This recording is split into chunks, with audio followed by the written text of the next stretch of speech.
Sean Fox earned a BA degree in economics and a second BA in literature from the University of California at Santa Cruz, and then shifted to the London School of Economics, where he earned a Master of Science degree in 2010 in development management.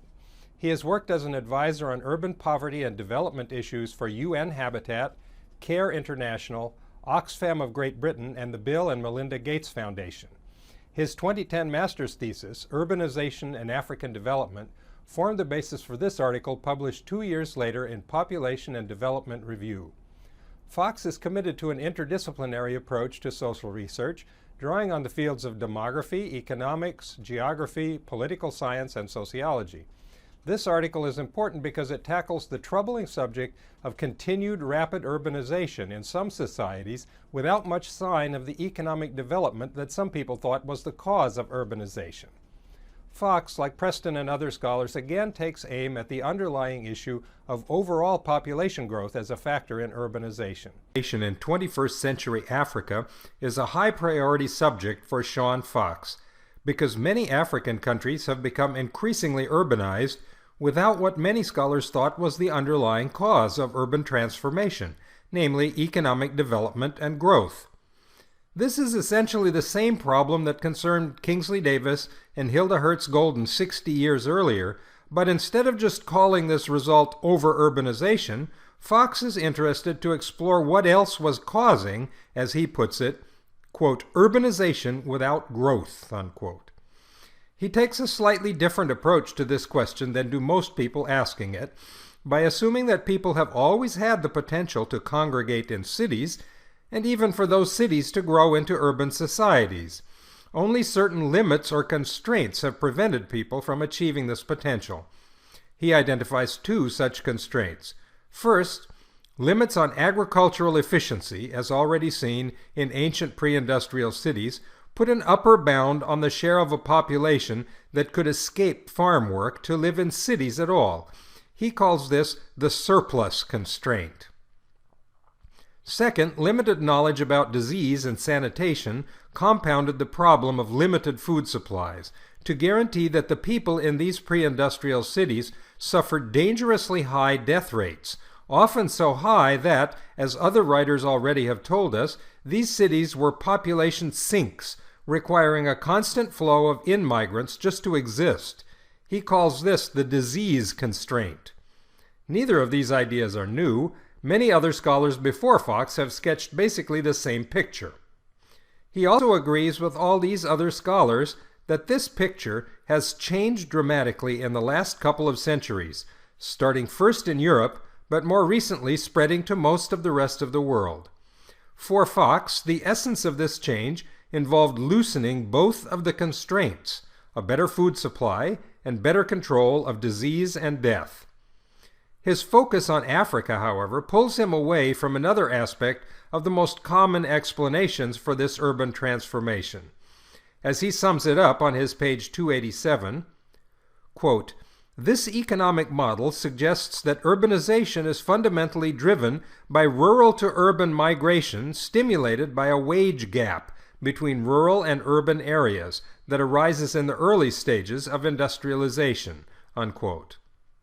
Unfortunately, Fox says, actual empirical studies looking for such a wage gap come up with conflicting and ambiguous results. An even more serious problem for this explanation is that without industrialization and all of its effects on wages and the labor force, urbanization isn't even supposed to happen. So when Fox finds urbanization going forward in Africa without all its supposed economic causes, he puts forward a hypothesis that is more radical than many other writers wanted to consider.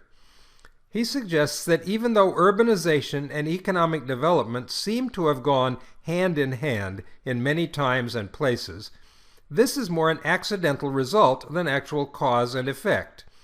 If the two processes are in fact parallel but separate outcomes, and one is not really the cause of the other, then it is perfectly possible for either urbanization or development to happen without the other. In the African case, he says, we see an example of the urbanization without development version. From this parallel outcomes perspective, two very different research questions arise that we might try to answer. First, we could ask why, In two cases that both feature urbanization, one also has industrialization and economic development, while the other does not. In other words, we could ask what prevents or holds back the economic development. Second, we could ask why, in such a case where there's no economic development, we can get urbanization anyway. In other words, we could ask what really causes the urbanization. Fox does not attempt to answer the first question about what holds back development. His focus in this article is on the second question, what might cause urbanization even in the absence of such development. To answer this question, he cites and builds on the previous work by Kingsley Davis and Sam Preston concerning changes in population dynamics, birth rates, death rates, and migration. From this perspective, he finds himself asking yet another question that logically comes before either of the two, arising from the idea of urbanization and development as parallel outcomes rather than cause and effect. Instead of a why question, this one is more of a why not question. Why were societies not urbanizing in the past, before the recent world explosion of cities? Once he puts the question this way, Fox finds himself on solid ground already mapped out by previous scholars. Historically, there were two constraints or limits on urbanization: the surplus constraint and the disease constraint. Ancient pre-industrial cities sometimes found ways to relax the surplus constraint, or food supply, by locating where soil, climate, and other conditions were unusually good. Fox illustrates this by showing that even in the mid-20th century, these long-term advantages of location could still be detected. His Table 2 shows higher urban percentages when countries enjoy major rivers and coastlines and better soil for growing crops. He even goes on to discuss the example of ancient Rome, which managed to grow even larger by developing transportation technology, impressive roads, and wheeled vehicles to a higher level. But these ancient cities still suffered from the disease constraint problem caused by high death rates. To grow so large, Rome needed a constant inflow of people from a truly enormous surrounding empire, or the city eventually would have died out. Though it was a huge pre-industrial city, the actual share urban for the total population of the Roman Empire probably was not out of line with the usual 10% or so. The key factor in Fox's opinion was progress against the other constraint, the disease constraint.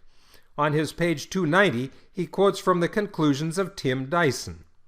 Quote, "No population that has experienced a reduction in its death rate from a high level to a low level has failed to urbanize," unquote. Once he has settled on this answer to the question of how a society can urbanize without economic development, he must trace the details of this process to demonstrate that it actually fits the facts of his African example. Working with his ideas of two limits to urbanization, the surplus constraint and the disease constraint, Fox reviews the role of each of these constraints in the history of cities in different times and places. For ancient cities like Rome, he assumes that the disease constraint could not be changed. So the only option was to inflate the scale of life, expanding the flow of both food and immigrants into the population sink formed by such cities. For this reason, ancient cities always depended on a large surrounding empire of rural population, representing the 90% or more of people required to support the tiny minority of urban residents. For the classical wave of 19th century urbanization in Europe and the United States, he traces out a complex model represented by his Figure 2 on page 294. It starts with social and technological innovations, such as those discussed by Mervar and others, and ends with urbanization and urban growth. In between, he has disease control producing mortality decline, and economic development producing migration to the city, as well as mentioning growing surpluses and faster rates of population growth. But the basic logic here, following the economic model he presented earlier, holds that the disease control that lowers the death rate is itself a result of the social and technological innovations that produce economic development. He has arrows pointing upward from economic development to disease control in his diagram. This is not a bad description of the transformation of Europe in recent centuries. Disease control did depend on better sanitation and nutrition, neither of which occurred until after the development process got started, with new technologies and rising standards of living.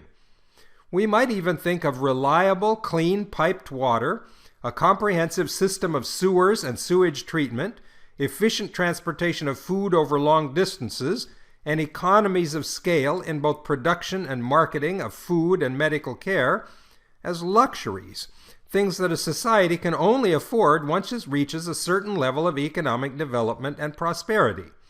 By this logic, the advent of industrial production and market economies provided a necessary foundation for the control of contagious and parasitic diseases, the decline of death rates, and the resulting higher rates of population growth.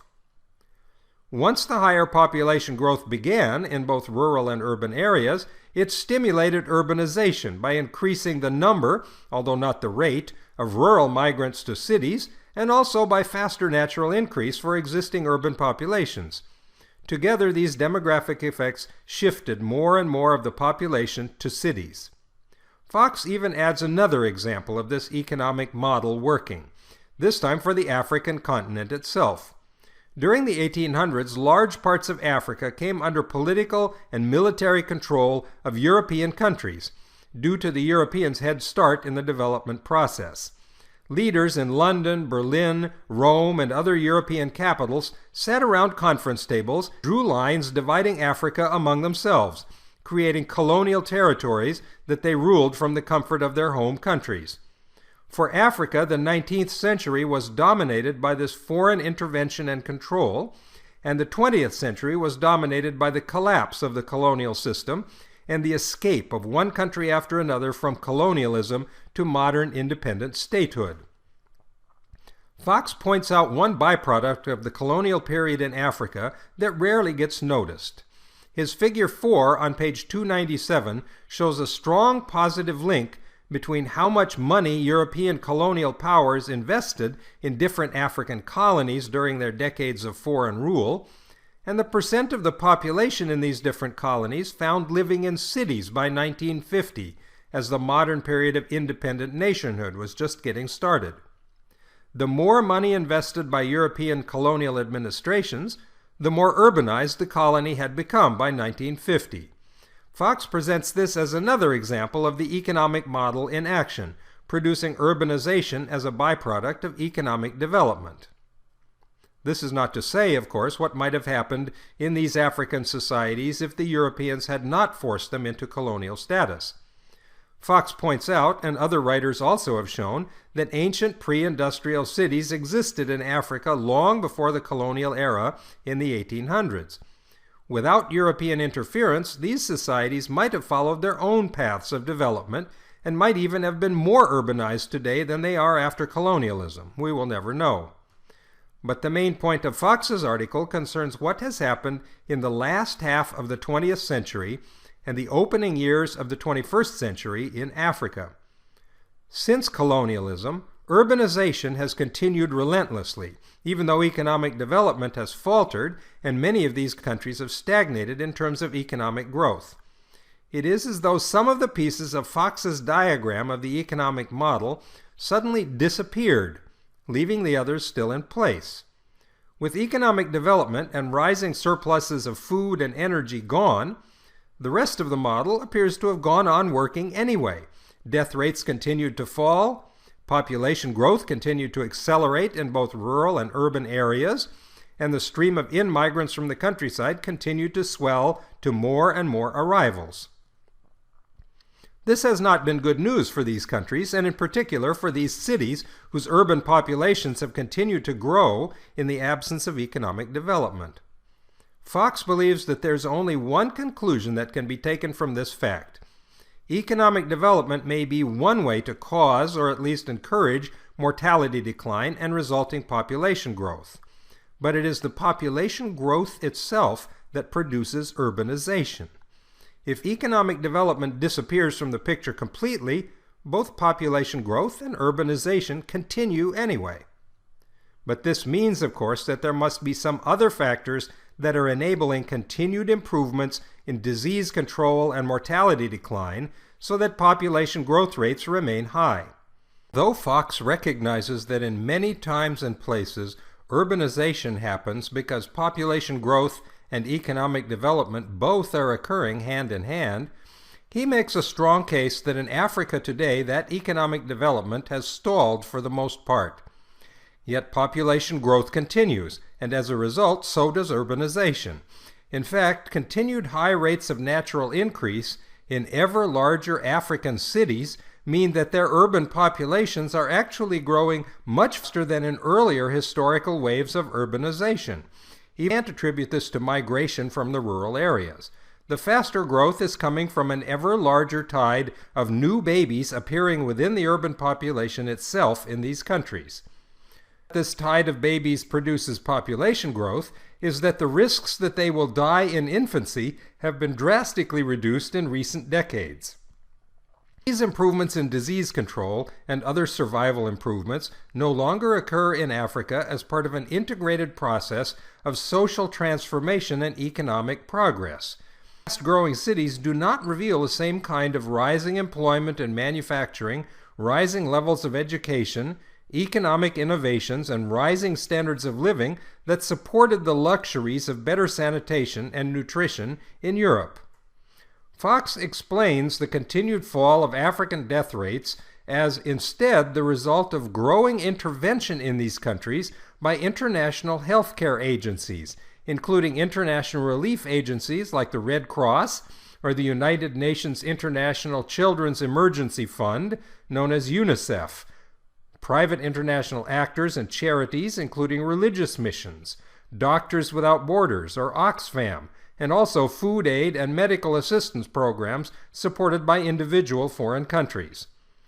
In the face of droughts and famines, political corruption and economic stagnation, and the AIDS epidemic on top of everything else, most African countries have still managed to maintain unprecedented rates of population growth and urbanization anyway, thanks to this foreign international intervention.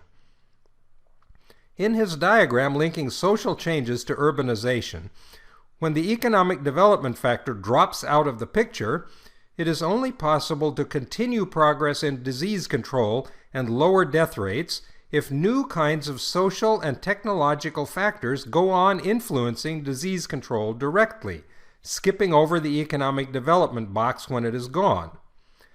But Fox makes a final critical observation about this situation in his final pages. If continued African population growth is propped up by international medical and food aid, rather than resulting from underlying economic development and rising domestic prosperity, two very troubling conclusions suggest themselves to him. First, this situation puts the African societies in question at the mercy of political and economic decisions completely beyond their own control.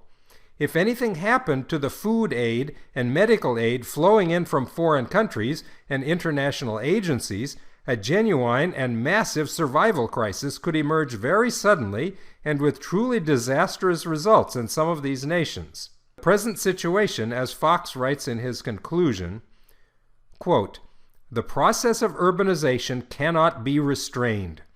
For governments interested in alleviating demographic pressure in urban areas, the only humane policy option is one targeted at encouraging fertility decline in order to reduce population growth rates," unquote.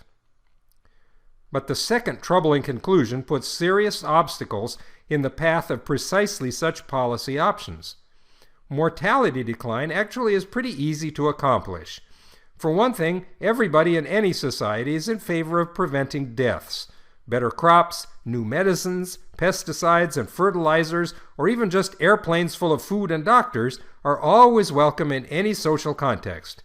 As long as they proclaim an interest in keeping people alive, they are received with open arms. But as soon as anyone begins to talk about telling people to have fewer children, the mood can change swiftly. Coming from outsiders, this can sound hostile and threatening. Kingsley Davis once observed that anyone who says that we ought to meddle with reproduction and the family is usually regarded as either evil or a fool. So the same international programs that can have almost instant and dramatic progress in lowering death rates have had much less success with lowering birth rates. Added to this difficulty is the political fact that it is much more difficult to get these international agencies, and especially the private relief organizations, to even think and talk about birth control in the first place. Not only is Fox's advice to encourage fertility decline difficult to accomplish from outside, through the same international forces that lower death rates, but fertility decline also becomes unlikely when economic development has disappeared from the picture. Several scholars have suggested that urbanization itself tends to lower birth rates, which then slows population growth and eventually urban growth as well. But this idea that urban living lowers birth rates comes from the same classical European context that gave us the economic model of urbanization. Birth rates in cities fall to lower levels when their standard of living rises, when people can afford more education, when marriages happen later, and especially when women begin to pursue careers in the paid labor force. When families have to choose between children and economic gains, birth rates fall. If there are no economic gains, there is no reason for birth rates to fall. So Fox's advice to African governments to encourage lower birth rates as a humane policy choice sounds good on paper, but may not be a very realistic option in actual fact.